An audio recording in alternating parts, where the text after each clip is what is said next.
You're listening to the Touch 'Em Up podcast. I'm your host, Double M, and on today's episode, we have UFC Vegas 98, Royval versus Taira, taking place from the UFC Apex in Las Vegas, Nevada, this Saturday, October 12th, with a main event in the flyweight division, with some title aspirations for the winner, most likely. It's going to be a battle between the number one ranked fighter coming off a win over the former champion in Brandon Morono and Brandon Raw Dog Royval, taking on the number 5 ranked undefeated grappling ace and improving striker in Tatsuro Taira.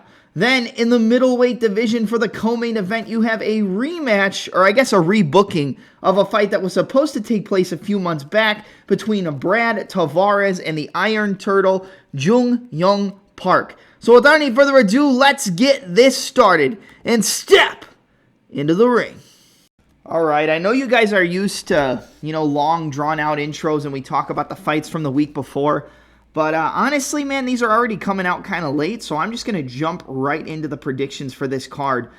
First fight up is in the flyweight division. You got 2 fighters coming off the Contender Series. One fighter has already fought in the UFC, that being Clayton Carpenter, undefeated, 7 wins, no losses in his pro MMA career, taking on the 17-1 professional mixed martial artist coming off that violent knee KO of Davi Bittencourt from last season on the Contender Series in Lucas Rocha. Man, this fight is pretty interesting to me because I know there's a lot of love on Clayton Carpenter. The kid's new-ish to MMA, but he's been around the game for a very long time. Multiple-time jiu-jitsu world champion, competed in the adults division as a kid, very solid and smooth grappling. That's what you're going to look for in a guy like Clayton Carpenter. A lot of forward pressure, some kicks to close the distance, and, kicks from the outside, and then using his long-range strikes to close the distance, get in on your hips, get a takedown, immediately trying to pass from half guard to the full mount, always threatening with submissions, but will, sacrifice the submissions to just get some top control time. Rocha is going to be the more dangerous striker. The one thing I will say about Carpenter is he does have a unanimous decision victory over Edgar Chairez on the Contender Series, and that's a big win. That's a bigger win than Lucas Rocha has gotten in his entire career. But I honestly think Lucas Rocha has kind of a tough matchup for a guy like Carpenter. Carpenter's a decent striker, but I don't think he can necessarily compete with a guy like Rocha on the feet. I think Rocha's going to have more power. I think he mixes it up better in terms of his combinations. And, he throws those knees up the middle. I know he got that knee knockout against Davi Bittencourt on the Contender Series, but he actually got another knee KO just like that on the regional scene. This guy knows when to throw his knees. Kind of reminds me a little bit of Dan Hooker with how he'll time that knee right up the middle. And knowing that Carpenter's going to be a heavy wrestler, he might throw it. I would say wait on throwing that knee, maybe feint some uppercuts, feint the knee, then come 3-2, feint the knee, 3-6. Attack up the center channel, but don't make it too predictable to where he can just slip on the outside, time the knee and double leg you, time the knee, get to a body lock, and inside or outside trip. The one thing I do like about Rocha is if you take him down, he doesn't really sit on his back for too long. He's always trying to get up. Now, against a guy like Carpenter, that could be a problem because in the transition between the ground and standing back up to your feet, you can give up your back. And that is something he did on the Contender Series as well. And Davi Bittencourt was able to put both of his hooks in and flatten him out and almost get a choke, but he defended. The one thing I do like about Rocha is he doesn't panic if he hits the mat. If he's put in a compromising position, he's always going to stay calm, going to try to work his way back up to the feet, and going to try to get back to where he wants to be, which is the striking range, using his jab, using his low kicks, using head kicks, using knees up the middle, and the one thing this kid has is power. Carpenter has a lot of power as well, but I do think that the more technical and polished striker on the feet is Rocha. I do think the fighter who has the higher finishing upside on the feet is Rocha. I do think that Carpenter's going to obviously have the better grappling. He's going to have the higher finishing upside on the ground. Having a win over Edgar Chairez is a really good look. So that is something that you have to pay attention to, but we haven't seen too much from Clayton Carpenter inside the UFC yet. And we could say the same about Rocha, but I feel like there's a little bit higher of a ceiling on Rocha. I mean, Rocha's 17-1, Carpenter's 7-0, but he's got 10 more fights in professional MMA 11 more fights in pro MMA than Clayton Carpenter. Carpenter has a lot of experience in the grappling world. In the jiu-jitsu world, that's not the same as inside of mixed martial arts, and that's not the same as inside the premier mixed martial arts organization. I'm going to go with the fighter who has more experience. I'm going to go with the fighter who I think is more dangerous, and I'm going to go with the fighter who I think has the better chance of getting a finish, and that's the underdog at Lucas Rocha, or Lucas Rocha. I'm going to take Rocha. I'm going to take Rocha to win. I'm going to go second round TKO. I think he's going to hurt Carpenter.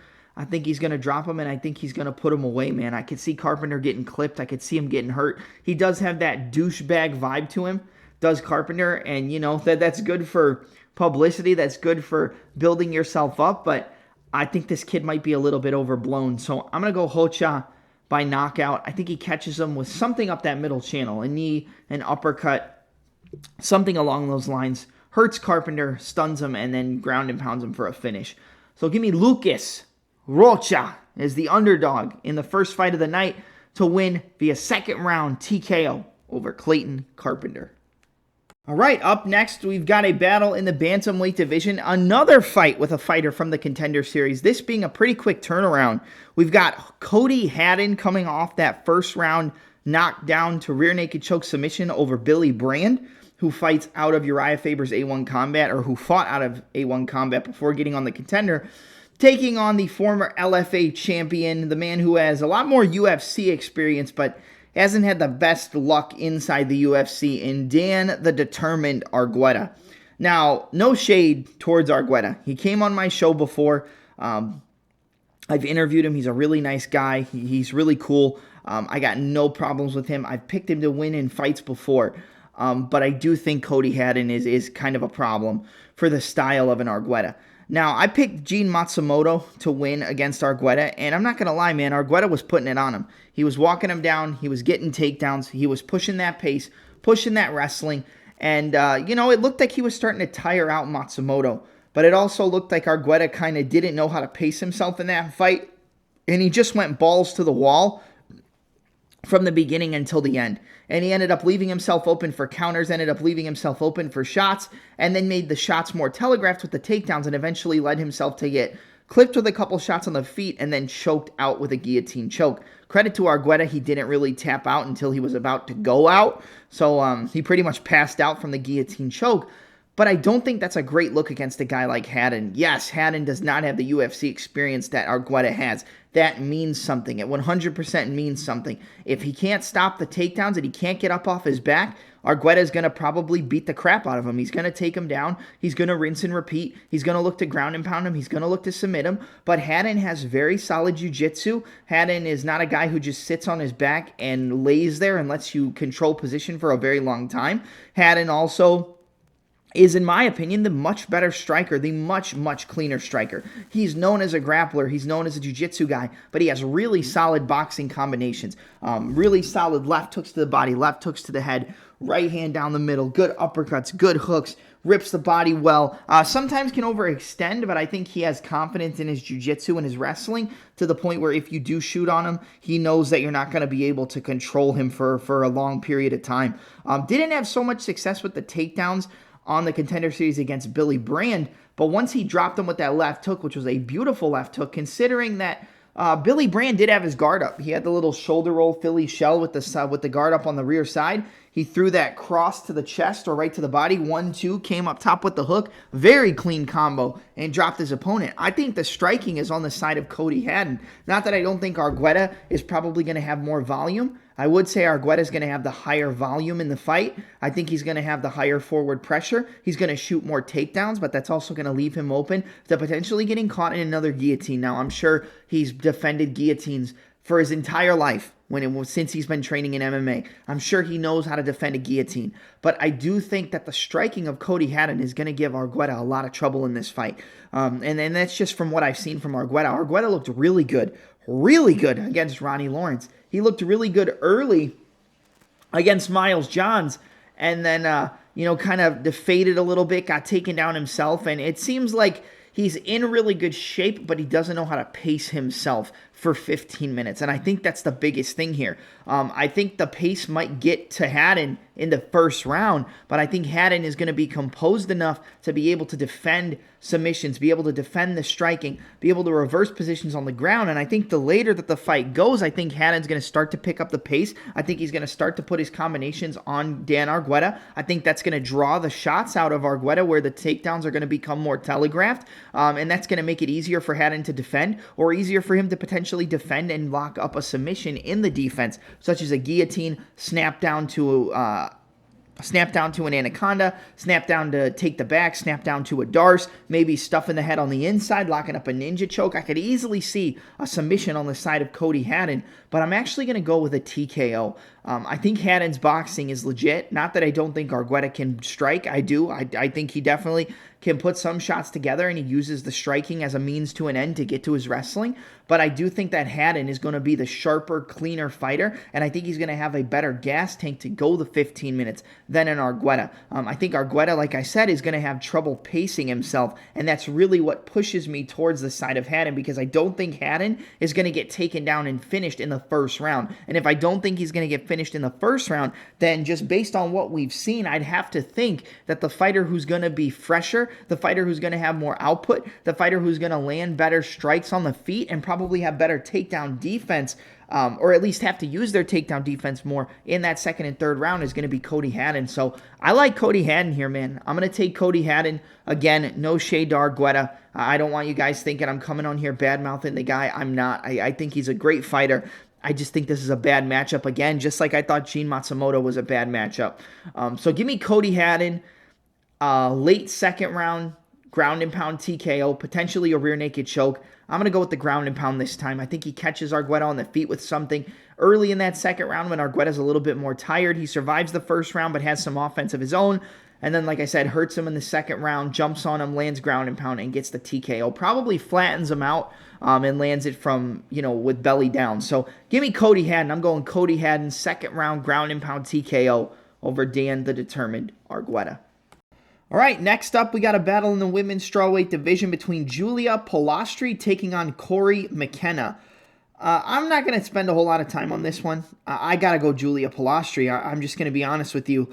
I think that her striking is good enough to hang on the feet with a girl like McKenna. I think the fighter who probably has more snap and power in her punches is a girl like Cory McKenna. But I also think McKenna can get out grappled, McKenna can get out wrestled, and I think the biggest difference here is just the aggression of Julia Polastri. I think Polastri's a lot meaner. I think she's a lot more aggressive. She can, handle the fire a little bit more than a girl like McKenna. I think she can get through that fire. She can push a pace. She can keep going forward. She can throw multiple combinations. I mean, just watch her fight on the Contender Series. Like, this girl is legit. Look at her fight against Josephine Knudsen. I think if Knudsen fought McKenna, she would destroy her. And Polastri was getting beat up early, but she got a takedown. The minute she got to the top, she floated to the mount. She landed vicious ground and pound. And she knows what she needs to do to win, and I think that's the biggest difference here. I'm not saying McKenna can't win. This is women's MMA. She has a good skill set of her own, but I think the fighter who's more aggressive is Polastri. The fighter with better finishing upside, both on the feet and on the ground, I think is Polastri, and I think she's going to have heavier top pressure if the fight does get to the ground, and we know she's going to unload with ground and pound and look for a sub. So I like Julia Polastri. I think she should be a much bigger favorite in this fight, to be honest.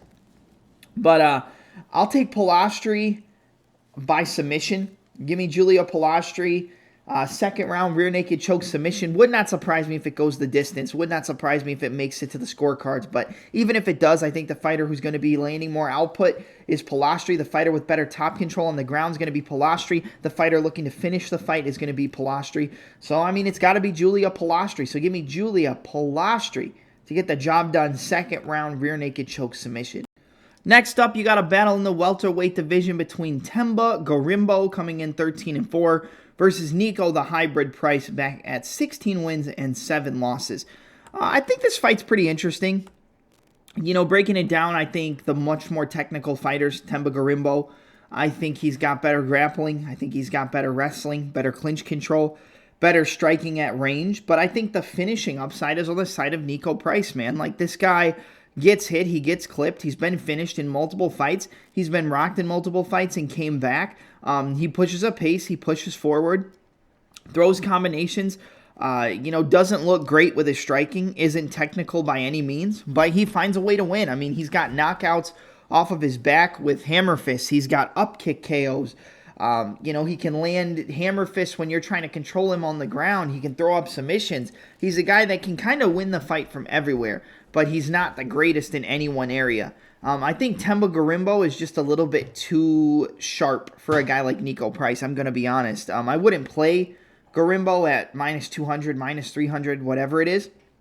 But I got to pick Themba Gorimbo to win this fight, man. I mean, I don't really think you can logically pick Niko Price unless you're just banking on that Hail Mary finish. And I think that's what you're doing, man. I think Gorimbo's too crisp. I think he's too clean. I think he moves too well. I think he has good enough power. Yeah, we saw it against Pete Rodriguez, but and Rodriguez isn't technically UFC level, but still, I mean, it was basically a one-hit kill shot early in the fight. He has good kicks from range. He has good takedowns of his own. He has good grappling control against the fence with an overhook or an underhook. And I think Themba Gorimbo wins this fight. Obviously, Price can win. He can win with a finish. He's always live to get a finish because he's just a wild fighter, and you always want to see Niko Price fight. But he throws himself into the fire, and I think against a sharpshooter who's as clean and technical as a Themba Gorimbo, I think he's eventually just going to find that kill shot. So I'm going to take Themba Gorimbo.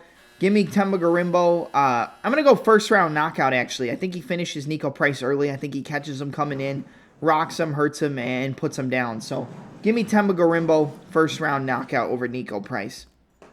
All right, up next is a pretty interesting fight in the featherweight division between two grapplers. You have Jonathan JSP Pearce taking on a Pat Sabatini. I think a lot of people are going to immediately pick JSP to win, and I completely understand, I think he is going to have the higher finishing upside. He's got the much better striking than Sabatini. He's much more durable on the feet than a guy like Sabatini, and I think he can just push a harder grinding pace than Sabatini, but I also think you've got two grapplers, right? And the higher level overall grappler, I think, is Sabatini, but I believe it would be kind of hard for him to control Jonathan Pearce and submit him. And I think Sabatini wins if it's mainly a grappling match. If this fight turns into a grappling match and there's not a ton of striking, then I do think Sabatini probably wins it. But I can't in good conscience pick Pat Sabatini to win. I just can't. His chin is basically gone. You touch him with one good shot and you'll rock him. And yes, he did come back against Jamal Emmers and lock up that submission.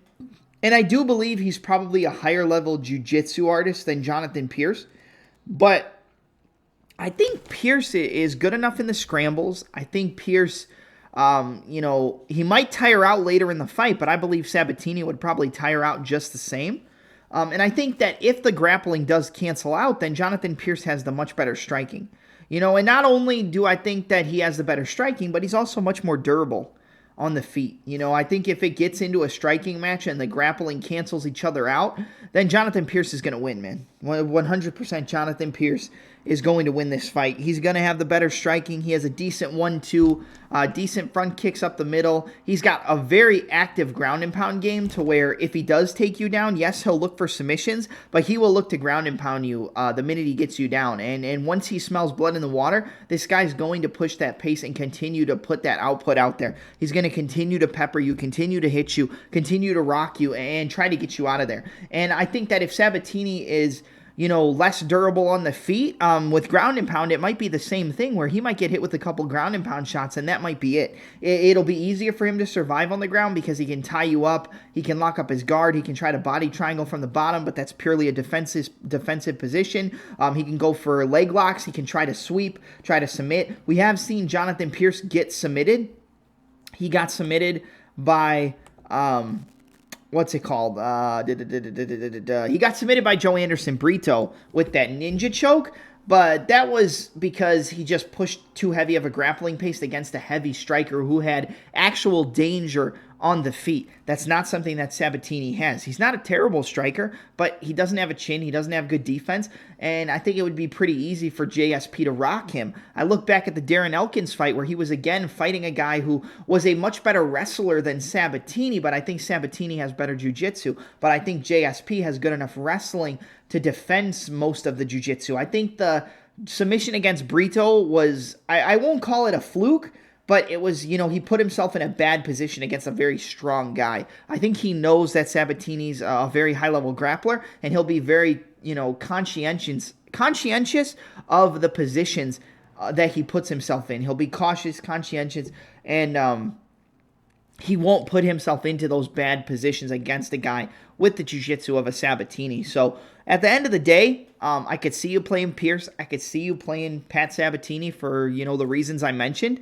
But I got to go Jonathan Pearce. I think Jonathan Pearce at minus 130, minus 140, might be minus 150 now. I think anything under minus 200 is a good play for Jonathan Pearce, man. I like him in this fight. I think he's the better striker. I think he's got more finishing ability on the feet. I think he's got good enough jiu-jitsu to hang with Sabatini. And I think the wrestling and jiu-jitsu might cancel each other out because they're both such good grapplers. So I'm going to go Jonathan Pearce. I'm going to go Jonathan Pearce via a second-round ground and pound TKO. Could be third round, but I think Sabatini, like I said, I don't like his durability. I like the guy as a fighter. I just don't think he's that durable. So give me Jonathan Pearce. Give me JSP, second-round ground and pound TKO. And what should be a pretty entertaining fight, I would think. All right, next fight up is in the middleweight division between Abdul Razak El Hassan taking on Josh Fremd. I think this is a pretty confusing fight because, the fighter who should win is Abdul Razak El Hassan, but Josh Fremd is a long guy. He knows how to use his jab pretty well, and he has good grappling. Abdul Razak El Hassan has good judo. We've seen him get takedowns before, but he only has a 51% takedown defense rate, and I think if anybody can, take that defense of the takedowns and flip it on its head, it's probably Josh Fremd. But we've seen Fremd go to decision with Jamie Pickett and make it pretty competitive. And I don't like that because I don't think Jamie Pickett is very good. And I've seen Fremd get hurt. I've seen him get rocked. I've seen him get put down. That was mainly with body shots. We haven't really seen him, at least in the UFC, get knocked out with a shot to the chin. I think if anybody can do it, it's probably Abdul Razak El Hassan. The best thing for Fremd would be to time the aggressive forward pressure and just aggressive striking of Abdul with some takedowns and, get to the top position and work, because I do think he's much better on the ground, man. He got submitted by Joe Pyfer. Pyfer has good grappling. We actually called the submission in that fight against Abdul Razak El Hassan. I think if Josh Fremd got on top of Abdul, it would be kind of a problem for him because he's going to be the much higher level jiu-jitsu artist. He's going to be the much higher level grappler. He's also going to be much bigger than Razak from the top position. But the question is, can he get on the inside? Can he get to those takedowns before Abdul, lands a bomb on his chin and puts him to sleep? I think Abdul came into that last fight with too much aggression, which is a good thing in some cases, but he cost himself that win with that no contest from the shot to the back of the head of Cody Brundage. But I think Abdul Razak El Hassan is going to get a finish here against Josh Fremd, but do not be surprised if Fremd wins because he's able to out-wrestle, out-grapple, and just time the takedowns on Razak and, kind of beat him up from the top position and get a submission. I wouldn't be surprised. I think if you're on the Fremd side, it's Fremd by submission. But I'm going to go Abdul Razak El Hassan. I think he will get a TKO. I think he's going to hurt Josh Fremd on the feet. I think he's going to rock him. I think he's going to wobble him. And I think he's going to put him down. I'm going to go Abdul Razak El Hassan to get the job done via first round TKO against Josh Fremd. I think he's too powerful. I think he's going to come into this fight looking to catch a body.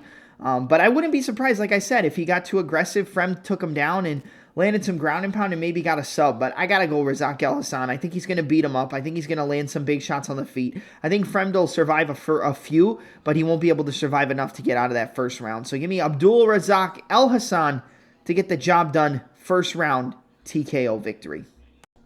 Up next, we got a battle in the welterweight division between Daniel D-Rod Rodriguez taking on Alex the Great White Morono. I think this fight's close.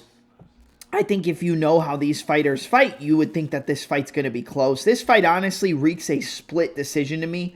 But I do think the better fighter is Daniel Rodriguez. I think he's got better distance control, better distance management, and I think he's just a much cleaner boxer, man. He uses that check right hook, the straight left hand. He's very, very good at getting that outside foot against an orthodox stance fighter. With the upright stance of Morono, I think it's going to be kind of target practice for Daniel Rodriguez. But we've seen him in certain fights, like, kind of fight down to the level of his opponent. And I'm not saying Morono's a pushover, but just on paper, Rodriguez should win this fight. I think Morono has a chance to outpoint him, if he gets him tired and really picks it up in the late half of the second and in the third round. I also think Morono has a chance to get a submission.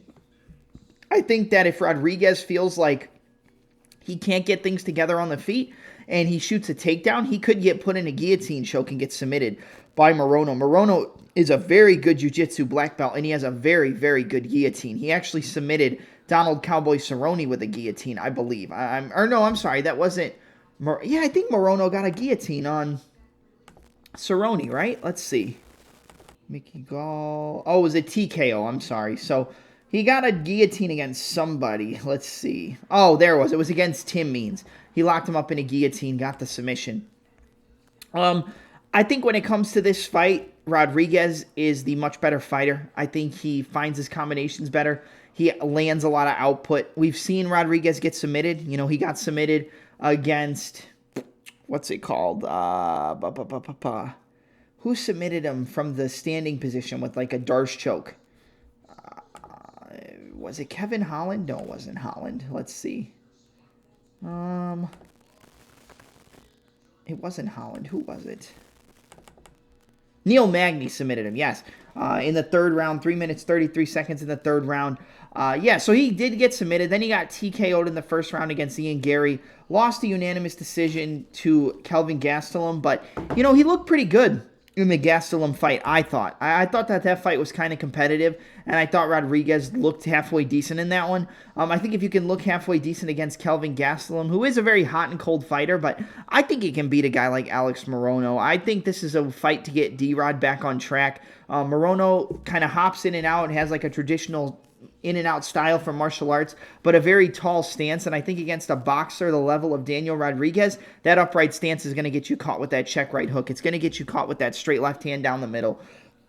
It's going to get you caught with a jab. He has decent level change head kicks we've seen from Morono. Morono can put combos together, but when he throws his punches, he kind of overcommits and throws himself out of position, and I think D-Rod has good enough counters to catch Morono coming in, and he could hurt him and could knock him out, but I'm going to go with a decision. Give me Daniel D-Rod Rodriguez, 29-28 unanimous decision. I think he's just going to be the cleaner, more well-rounded striker and just kind of box up Alex Morono, outlanding him, landing the better shots, probably hurting Morono a few times, but I think Morono will make it the distance and probably makes it competitive later on in the fight, at least winning one round. So I'm going to go Daniel D-Rod Rodriguez to win 29-28 unanimous decision. I like him in this fight.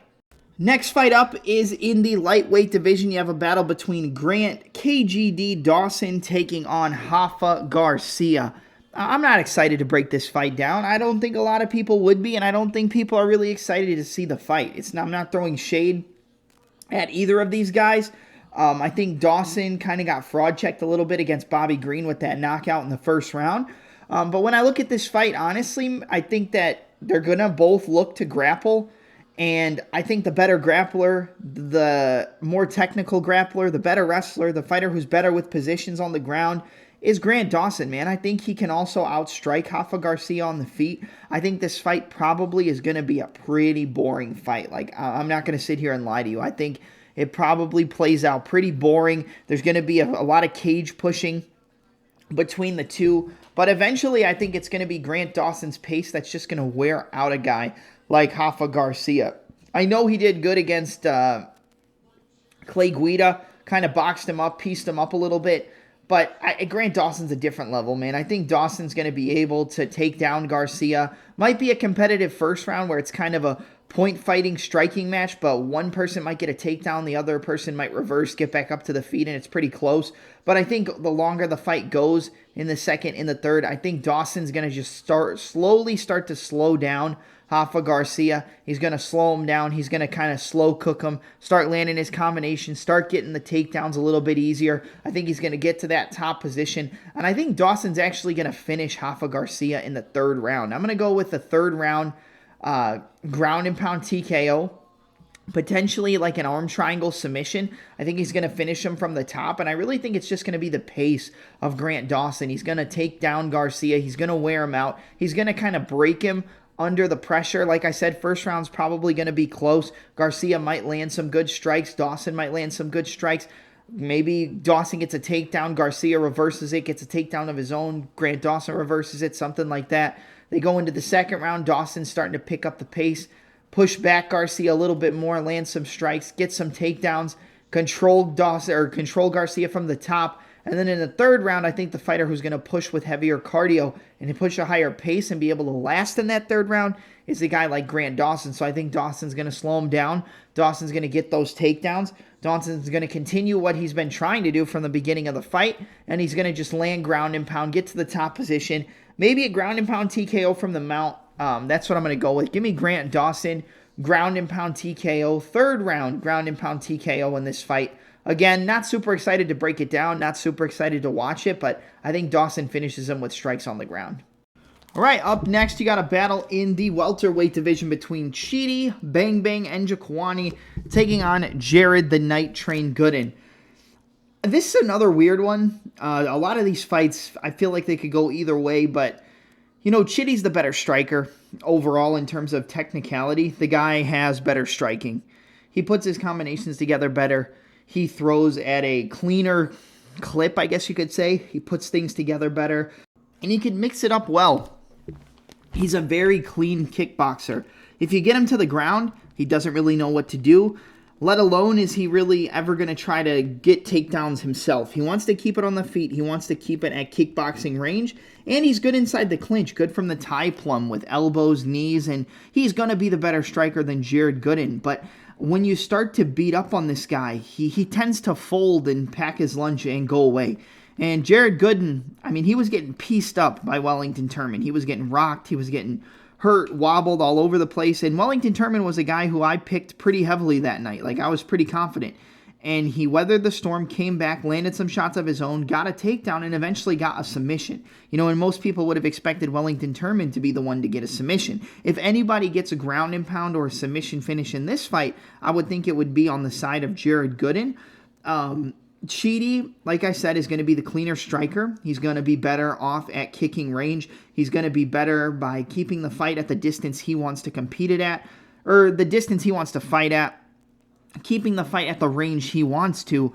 But if he gets that range cut down and closed off, man, I would not be surprised if Jared Gooden was able to get the upset win here, because if you do start to show some resistance, if you do start to push back on Chidi, he does tend to break. I mean, he looked okay against Reese McGee and started off hot and then kind of got beat up a little bit, but then used the clinch to control the positions and ended up winning that fight via decision when a lot of people didn't expect that to go to a decision.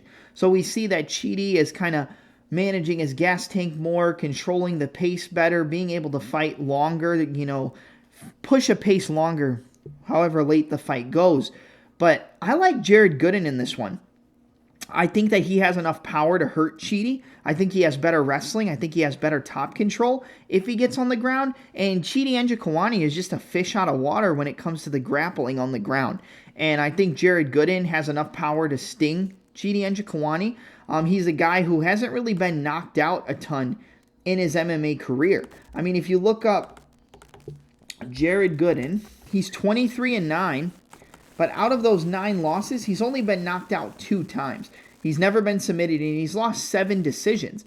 He's got 11 knockouts and 8 submissions on his resume. So out of his 23 wins, he has 19 finishes. I think this is a fight where if he can make it competitive early, if he can make Chidi a little bit gun-shy, if he's not, you know, afraid to get into the pocket and start trading, I think this is a fight where Jared Gooden can win, man. I think he can push a pace. I know he's got the better wrestling. I know he's got the better grappling. I know he's going to be better when the fight hits the ground. I know he'll probably be better when it's in boxing range. In clinch range, I give Chidi the advantage. At kicking range, I give Chidi the advantage. But I also know that Chidi's a guy who doesn't really handle adversity well. And once you start to push back, once you start to fight back, he kind of tends to get into his shell and pack up and go home.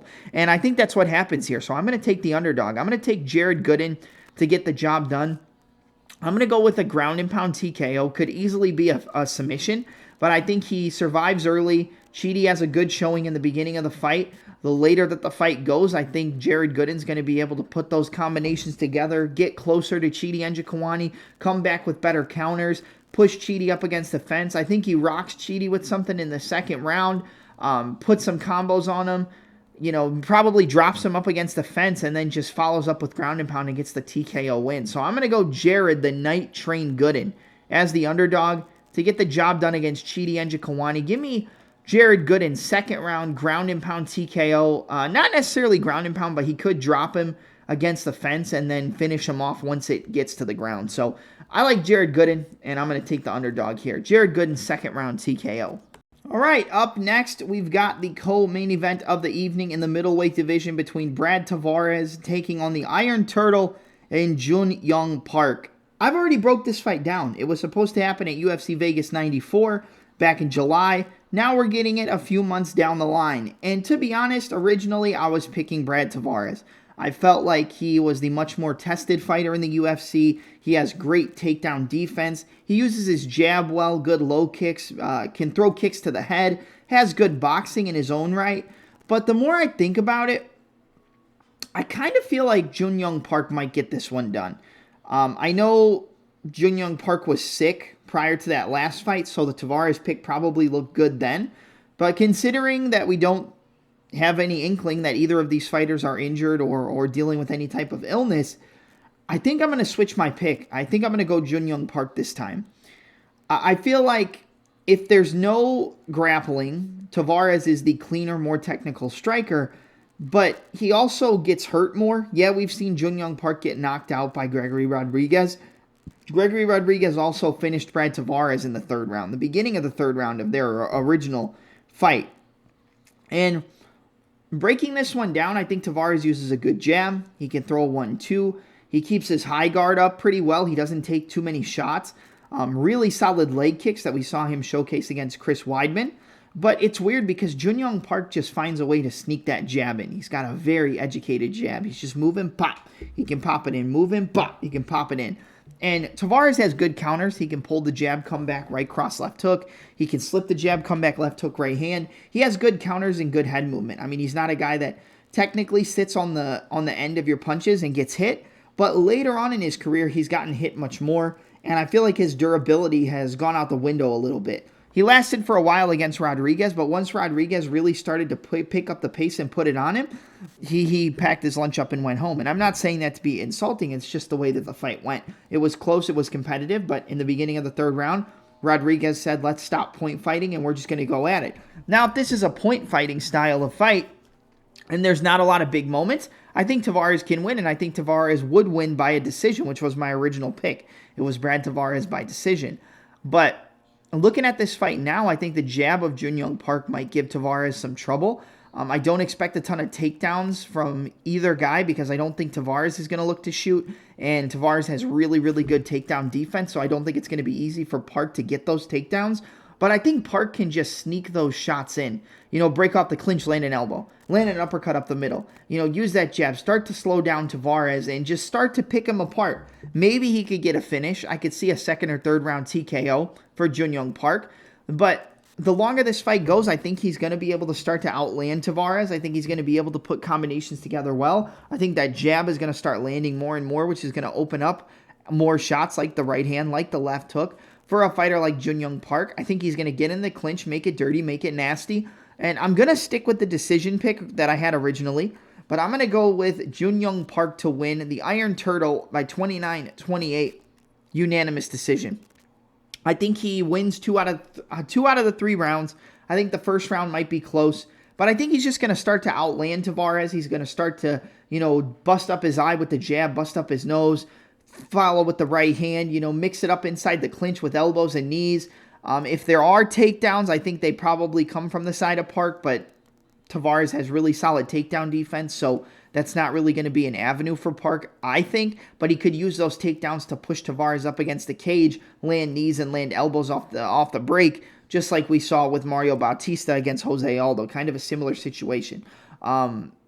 But I'm going to go Jun Young Park to win by decision. So give me the Iron Turtle Junyoung Park to win 29-28 unanimous decision.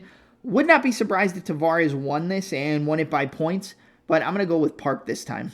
All right, and now we're at the main event of the evening in the flyweight division between Brandon Raw Dog Royval taking on the undefeated prospect coming off of a TKO, but basically a submission win via gruesome injury while he was elevated with that body triangle on the back of Alex Perez in Tatsuro Taira. Taira versus Royval is a great fight. It's a great main event. I know a lot of people like to say flyweight shouldn't be the main event, blah, blah, blah, blah, blah, blah. I think this is going to be a good fight for as long as it lasts. Listen, man, I was not expecting Royval to beat Brandon Morono and really pick it up the later that fight went.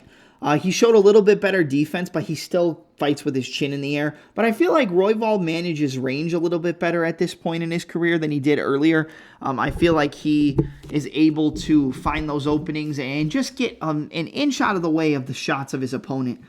Taira is known as a grappler. He's got very good takedowns, very good back control, very good submissions. But his striking has gotten a lot better. Was able to time Carlos Hernandez with a brutal right hand and follow up with a couple extra shots and then finish off with ground and pound. And looked really good. First knockout victory in the UFC. Then he comes out against Alex Perez and he was getting hit. He was getting hurt with some shots, hit to the body, hit up top, hit inside the clinch. And, that's the way that Royval's going to win. He's got to make this a dirty fight. He's got to be able to strike off the break in the clinch. He's got to threaten with submissions, but be able to avoid getting put in compromising positions himself. He's very scrambly on the ground.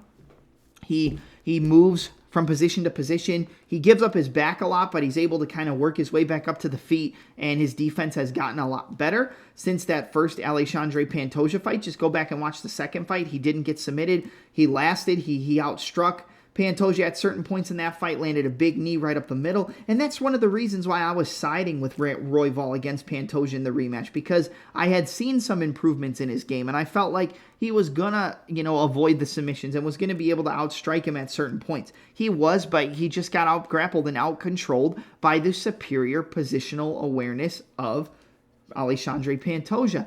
I feel like we're gonna get a similar thing here with Tatsuro Taira. I picked against Taira in the last fight, like I said, with Alex Perez. I was going to say Alexander Hernandez. I'm thinking about the last fight. But Hernandez does train with Royval, or did with Factory X. But that's another reason, man. There's a lot of things going on with the Factory X gym. There's a lot of drama, a lot of people leaving the gym, people trying to find other places to train. And Hernandez was able to get the job done in that fight when he was, moving away from Factory X. But he almost got finished by Austin Hubbard. He got pieced up. He got clipped. He got rocked. And he probably should have dominated that fight if it was full camp versus full camp, because he's the superior fighter, superior athlete. But Hubbard was landing some big shots and hurting him. I think that this issue going on with Factory X, maybe it's affecting the training of a guy like Royval. And that's not the only reason why I'm going to be taking Taira. Newsflash, I'm taking Taira. But I think his striking has improved. I think he's a little bit better defensively than Royval on the feet, because Royval kind of relies on management of distance and range to block, besides actual guards, actual slips, actual rolls, actual head movement. He's tricky, man. Royval throws uppercuts, good knees up the middle, good elbows off the break, can throw spinning elbows, but he throws himself into the fire a little bit too much, and I think he's going to get hit with a big shot. They're going to get into a grappling exchange. Taira's going to win the positional battle. Probably control him for the first couple rounds, because I don't think it's going to be like an early finish, because Royval is durable. He is a tough guy. But I think eventually Royval's going to get submitted in this fight, man. Or maybe ground and pound TKO. I think it's going to be a finish on the ground. I think Taira's going to be able to win the positional battle, win the top position more often than not, and eventually get to his back, lock up that body triangle, land ground and pound, look for a sub. Maybe he gets a rear naked choke. I could see Taira maybe third round rear naked choke. I'm going to go with the ground and pound TKO, though, because I think Royval's hard to submit. Yes, he got submitted by Pantoja. I could see him getting submitted by Taira. But I'm going to go with a ground and pound TKO. I think he gets to the back, locks up the body triangle and flattens out Royval, and then just pounds away on him when he's belly down and gets the stoppage. So I'm going to go with Taira. I'm going to go Tatsuro Taira to get the job done here via third round ground and pound TKO. Could easily be a rear naked choke. I think he's going to win those positions against Royval, who is a very talented grappler in his own right, does threaten with submissions, has a really solid guillotine. If Taira gets hurt and rocked, he could run himself into a submission himself. I wouldn't be recommending betting on this fight. I do think there is some value on the side of Royval, but with the training issues with Factory X and everything else going on recently, and just the overall matchup, I think Taira is going to win those positions on the ground and eventually get a finish. So I'm going to go Tatsuro Taira to remain undefeated. Give me Tatsuro Taira to win, third round ground and pound TKO. And that's going to be my pick. That's it for my UFC Vegas 98 preview, predictions, and breakdown. Don't forget to like, comment, subscribe, and hit the notification bell with a flying knee into a spinning back elbow, into a lead Superman elbow to catch all future uploads from the premier mixed martial arts and pro wrestling channel on YouTube. I'm your host, Double M, and I'm out.